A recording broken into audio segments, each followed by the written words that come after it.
ఏమండోయ్, నేను మీ రియా గారిని. ఇవాళ సంగతి ఏంటంటే, ఆఫీసులో కూర్చొని బోర్ కొడతా ఉన్నింది.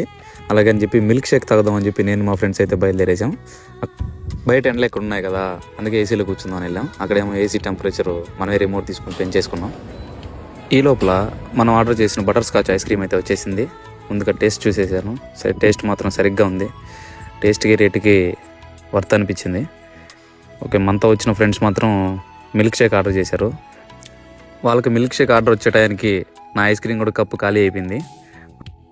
ఈలోపు వాళ్ళు ఆర్డర్ చేసిన మిల్క్ షేక్ అయితే వచ్చేసింది. అందరూ ఏమాత్రం వెయిట్ చేయకుండా సపా లాగిచ్చేశారు. ఈయనకైతే సరిపోయినట్లేదు, ఊరిస్తున్నారు కానివ్వండి. అలాగే మళ్ళీ బయటికి వెళ్ళేసి ఏదన్నా తాగుదామని వెళ్తున్నాం. నేనైతే గ్రేప్ జ్యూస్ ఆర్డర్ చేశాను, అదైతే వచ్చేసింది. గ్రేప్ జ్యూస్ మాత్రం సూపర్ టేస్ట్ ఉంది. అయినా ఎండాకాలంలో ఇలాంటి జ్యూసులు తాగడమే మేలు. కూల్ డ్రింక్స్ ఎక్కువ తాగండి, జ్యూసులే తాగండి.